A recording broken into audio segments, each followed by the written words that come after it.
Hi Shivam, how are you doing today? I am doing well, Mukesh. So thanks a lot for taking time and talking to us today. As I do with all our guests, can you please introduce yourself, a little bit about your family, hobbies, background, and the journey that you have had so far that has actually brought you to be working with SAP as of now? Yeah, we are a family of three. I've got a 7-year-old daughter, and my wife, who is an engineer, was a principal engineer with Honeywell, has quit, but now she's trying to set up something of her own. Okay. So that's a small family. My dad's a doctor. He runs his own clinic, and the youngest one in our family got two elder sisters. So that's a little bit about my family and my background. I grew up in Bhopal, and I did my schooling and post that my engineering in Bhopal, and then I worked mostly in India, a little bit abroad. Yeah, mostly with enterprise business software companies, with Price Waterhouse consulting work initially, and then with I2 Technologies, which is a product company doing again consulting work, and for past 10 years with SAP. My hobbies,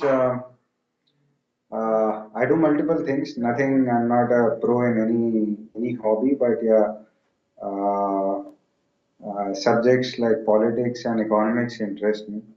At some point of time, I have harbored an ambition to be an investment banker. Not anymore. Uh, so, so yeah, those are things which interest me. I read fiction. I read spiritual books. I try to jog a little bit. Yeah, those are the hobbies, if you will, right? And no, nothing of a pro nature per se. So, if you could just tell us a little bit about your role here at SAP as of now, so we can probably take it from there on. Yeah, so I play two roles. One in the market unit as a pre-sales manager, leading applications, where I work with experts focused on finance solutions. I work with experts on supply chain and manufacturing solutions. I also play another role as a hub lead for manufacturing and engineering solutions for APJ. That's kind of a virtual team that I work with for past 3 years. Super. So, as a leader of these two teams, one virtual, one face, one um, uh, in the same location. So, what do you think are your core responsibilities as a leader? So, As if I purely talk as a leader, I think now when I'll kind of give the only experience about SAP, I think it's about understanding trends, uh, which are happening in the market, in the business, and within the company. Striving to be the best in what I do, and also trying to strive to bring out the best from the team and manage careers, right? So I think as a leader, you essentially the best in my view. It's how you shape up and how you guide people in their careers. interesting that you talk about shaping careers because I think as leaders, my personal opinion is also that as long as you are able to help others in your team grow and achieve whatever it is that they want to achieve, you grow by default. That's my personal opinion as well about leadership. So, having said that, I'm sure that every role or every leader faces his or her own challenges, right? When leading people, because people are complex beings, and not two people are the same. So, if I were to ask you to list down the top three challenges that you face when leading people, what would they be, and how do you deal with them? It's difficult to call out top three, but there's a lot of talk now about trust, and I think that was somewhere behind in my mind always, but it's come to the fore now, and I think one of the biggest one is trust. So as a leader, that's the biggest one. In terms of how do you gain trust of the people who are leading, and uh, that's the biggest one. If you get that, then a lot of things fall in place. So let's explore this a little more then. I completely understand when you say trust is the most critical aspect of leadership. So what do you do? I mean, do you have any specific ways of um, um, uh, gaining the trust of your people? Are there any habits that you have developed over a period of time which actually help you gain this trust? And gaining the trust is one small aspect of the entire trust game, right? So maintaining that trust over a period of time is another big challenge. So how do you do that? So are there any rules, habits, or tasks that you do which enable you to do this? Well, I'm still learning, so I'm sure it's a learning journey for everyone. uh, but I'll share my so what I so who do I trust if I were to start with that, so I think we as humans trust people who are consistent, who are non-biased, and who are proven to be non-biased. Yeah. The specific aspects would be in terms of I would say inclusion, right? When it's a equal respect based relationship where you a leader does not know everything, right? He's not an expert in everything, and the moment he kind of accepts that and allows an inclusive thought process to come in where uh, in terms of team decisions, in terms of team direction, various opinions are equally weighed and not thrust upon by the leader. I think that helps in generating a lot of trust. Communication is another one which I believe uh, where constant communication back and forth, constant feedback back and forth, and that also helps in establishing trust quite a bit. Uh, so I would say yes, it's non-biased attitude, consistency, uh, honor, inclusion. These are important things. I'll just delve a little more deeper in this on this topic because I think this is a very important topic that almost all leaders struggle with, right? So one of the things that is prevalent or has been prevalent in the organization has been constant change, right? So and because of this constant change, there has always been this environment of uncertainty, periods of uncertainty, I would say. So how do you deal with this period of uncertainty with your team as a leader? Yeah, so as I said in the beginning, one of the jobs where I said what is my role as a leader, it's I said understanding trends, so especially in technology, I think change and at a very fast pace is something which is a reality, and uh, the more you kind of embrace that, prepare and ride with it, and create an environment where flexibility and this change is treated as an opportunity and as a learning passion to kind of really embrace it and see the opportunity in it. I think it is not so much of an uncertainty, rather it is an opportunity. With my team and with people who I work with, uh, I think this uncertainty does remain. It is troublesome, but the moment you shift the conversation and you shift the discussion to essentially understanding trends and moving along with them and seeing opportunity in those, uh, I think it helps in moving forward. Cool.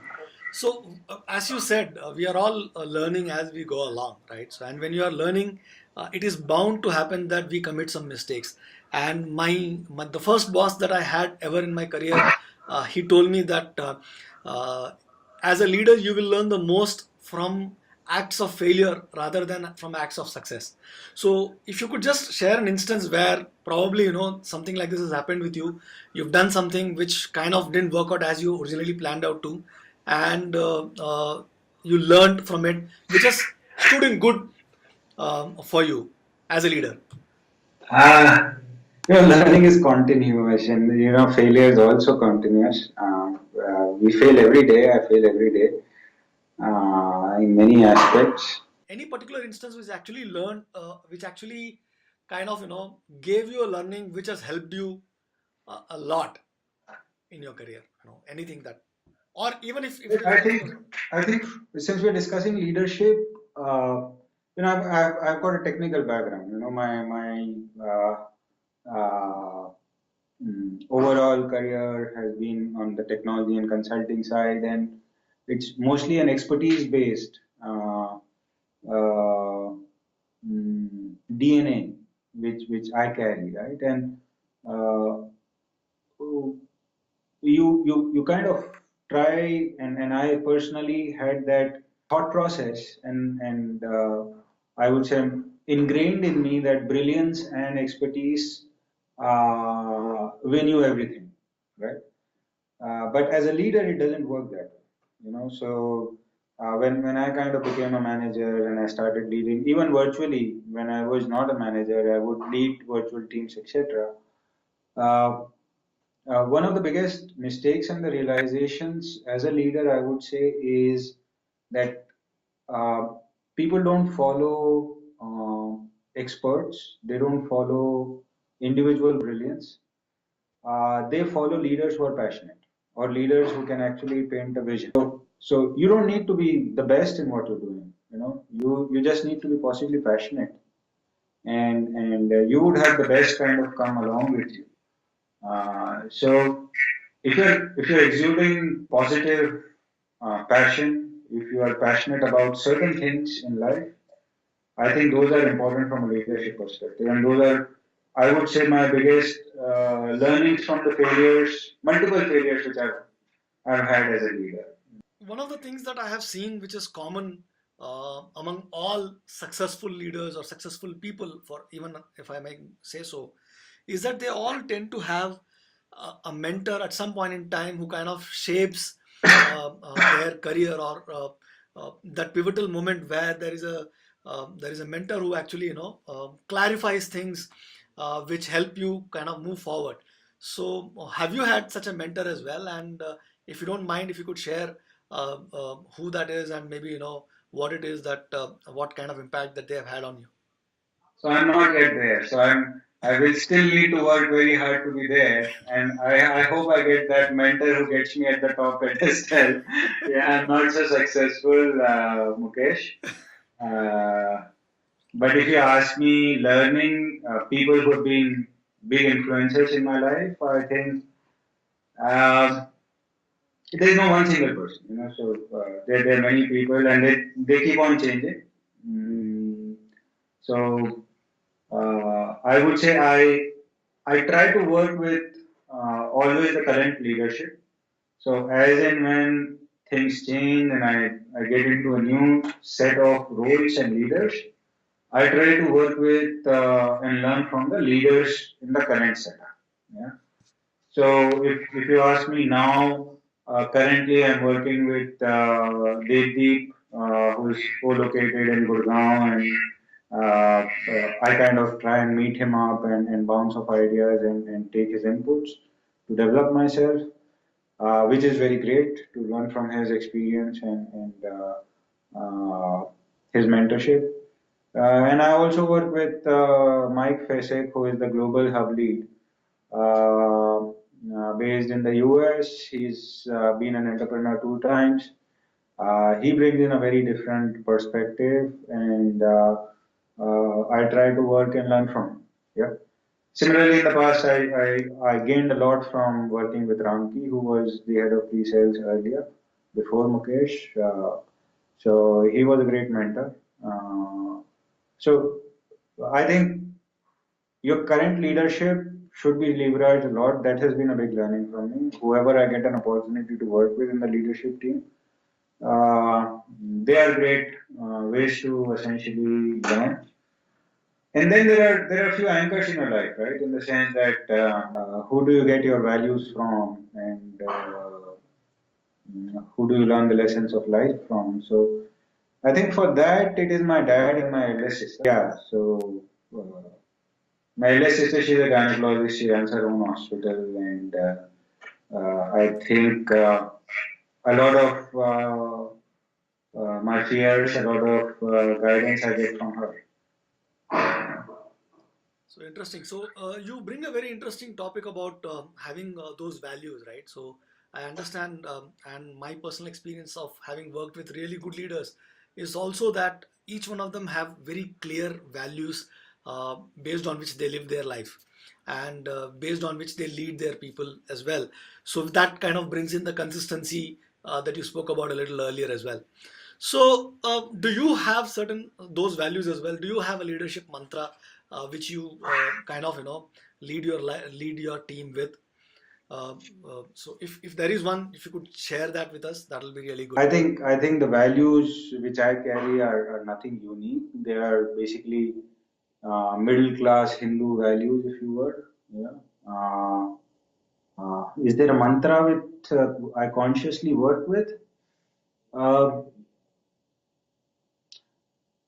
nothing too specific, but as I said, uh, mm, it's working on aspects of how you can develop trust. How can you basically help that particular individual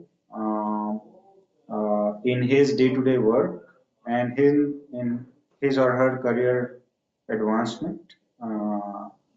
And if you can make a change to motivate and keep them motivated, that's the mantra, right? So motivation, career development, and trust. I would say these would be the mantras if you were. Super. So one of the things that is constantly spoken about in professional lives today is about work-life balance. It's very critical that every leader not only has work-life balance for himself or herself, but also to ensure that their team doesn't burn out. Because in an environment, specifically in a sales organization where there are immense pressure at month ends, quarter ends, year ends, it becomes very critical that the team doesn't burn out. So, is there something that you do specifically to ensure that that doesn't happen, both for yourself and for your team? If so, if you can just share what is it that you do for that, that will be really great for others to learn as well. The first thing, uh, work should be fun and not a burden. So I think if you're doing things which you have fun with, you don't get bogged down by too much of it. So it is basically how do you make sure that the people really are working on stuff which they really are excited about. Yeah, that's one. Second, of course, you can't be working 18 hours a day and then keep on performing 100%. Like, so there is prioritization. You work on the most critical and the most important things, which is to be inculcated in every individual. Prioritization starts every day, right? Of how you're going to spend your time. And it also So needs very clear goals as to know, so based on which you actually prioritize, right? So clear communication and clear goal setting, as you had earlier indicated as well. yes, and prioritization is basically a subconscious skill, right? In the sense that there are so many things trying to catch your attention. How do you kind of really focus on the most appropriate ones, right? And the goals are the MBOs and the KPIs, right? So they should. So how do you kind of really keep them inside and then really prioritize, as well have that subconscious call all the time to keep on prioritizing your time. And the other strategy is to multiply, right? So to network a whole lot, to take help from others who can really help. We use that a lot during sales cycles, etc. Work with partners. So the more you involve the right set of people and get them to work, you kind of get more hands and you achieve and multiply and are able to do much more than what with just your own effort you could. So one of my last questions. Let's assume that you said you have a son, right? 7-year-old son. Daughter, 7 year Daughter. old. Sorry. So you have a 7-year-old daughter, right? So let's assume 15 years down the line, she comes up and gets her first leadership role, and comes to you for advice as to what is the one thing that I should do or one thing that I shouldn't do to succeed as a manager or a leader. What would your advice be? Well, I think my greatest learning would be my advice that it's it's not individual brilliance, but your passion which would make the difference as a leader. So learn and develop passions which people typically follow, and not individual brilliance. So that is the biggest learning which I think I have. So thanks a lot, Shivam, for spending this time with us and talking and sharing your views with us. It's been a pleasure, and all the very best for your future. Thanks, Mukesh. Thanks. Nice chatting up with you.